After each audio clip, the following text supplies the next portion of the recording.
It's Rashaud here from the beat of Syracuse Z89, joined by Aaron Carter. It's been a while since anyone has probably said your name in a long time. Where have you been? Like, you haven't made music in a while. The last time we remember seeing you on television was with Dancing with the Stars. I've been doing a lot of other things too. Okay.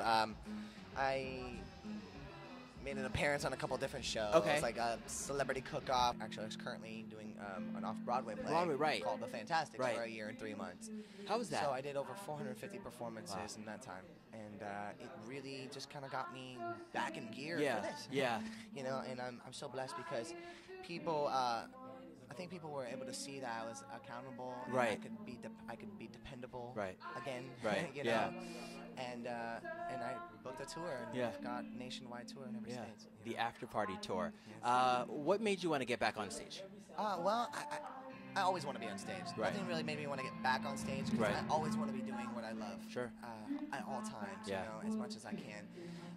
But sometimes I'm not presented with those opportunities, and I got to work for it. And I really had to pay my dues the last couple of years, you know, and really earn my place again in my world, you know, and with my fans again, so that they can trust in me too. You know, and then that the people around me who work for me and the people that work with me, you know, that they know that they can count on me, and that they can trust that I'm going to be here.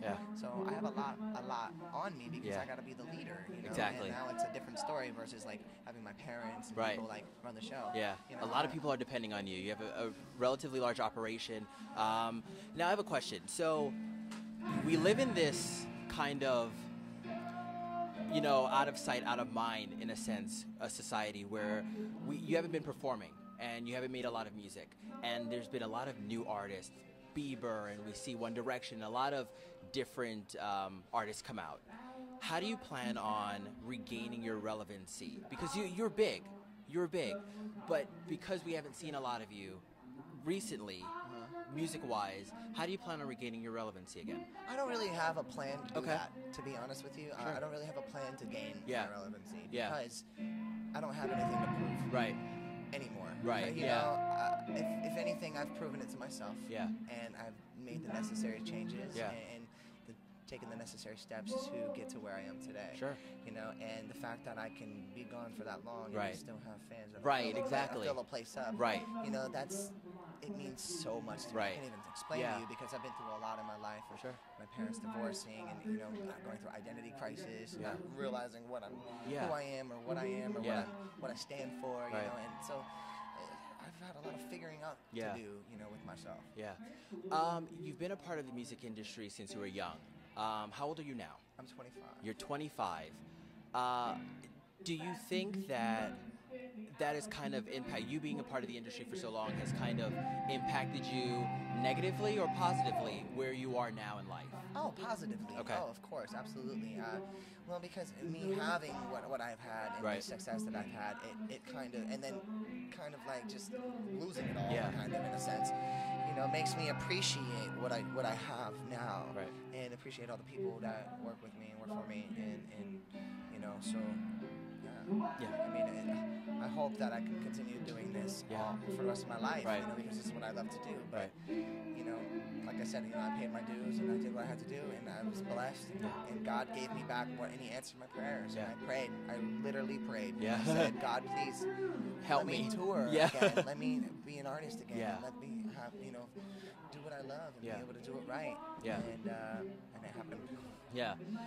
So you've been on a few reality shows. You talked about Dancing with the Stars. You had your own, you and your siblings, House of Carters on E. Any chances of you doing reality TV again? It depends. I guess it depends on what the offers are. Realistically. If you want me to keep it real. Absolutely. You know, it depends on, you know, what they're gonna give me. And, or if it makes sense for what I'm doing. Right now, nothing else is going to be getting in the way of me making my album and me touring all over the world. So I got about a good 5-7 years that I'm going to be spending time just doing that. Just do music. Great. So you talked about kind of losing it all.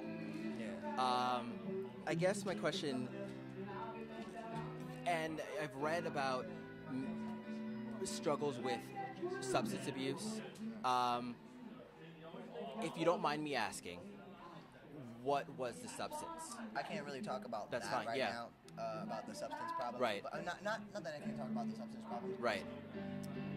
I can, but I don't want to talk about what it was. Right. Now. Sure. But it was just a lot of stress built up, you know, in me trying to find an scapegoat, you know, to feel like I was okay, you know, but I took the necessary steps to, you know, to make the adjustments to get it fixed, and I fixed it. Yeah. And now, you know, everyone can depend on me, and I'm here. Exactly. One more thing to that. Did you at any time hit rock bottom? Like, was there a point? Okay. That was my rock bottom. That was it. That okay. was my rock bottom. Yeah. And it stayed there for a while. Yeah. I had to dig my way back out. Yeah. It was more than rock bottom. It was below the rock. Yeah. So I had to dig my way back out. Yeah. You know? And the fans sticking by my side really helped, you know. So you're good. You're in a good place now. Yeah. So good. Yeah. Really a very, very good place. Yeah. This is my high. Yeah. You know, this is my my drug. Yeah. Per se, you know. Did you have a lot of support from your family? I did and I didn't, you know, because, you know, my family struggled with their own issues too, and I really made it my decision, and my family, my real support was my family that's out there. Yeah, making your the noise fans. right now. Yeah, your y'all fans. hear it. But yeah, those are my fans. You know, and my family. Yeah. So, and they were really there for me, and you know, even when I was going to the Betty Ford, like I was able to access a computer every once in a while. Yeah. And the only thing I would do was go to Twitter. Yeah. And I would go and. And you're heavy on Twitter. I see you, you know, responding to a lot of your fans and just reaching out to them. And that's a lot of interaction that we don't see, really. You know, everyone has a lot of other celebrities, millions of followers. Of course, not at all possible to reach out to them all. But it seems as though you really reach out to the fans and the people that have supported you for a long time. Yeah, I try to show them as much appreciation as they show for me. And I try to acknowledge as many people as I can and show as much love as I can to each and every one of them.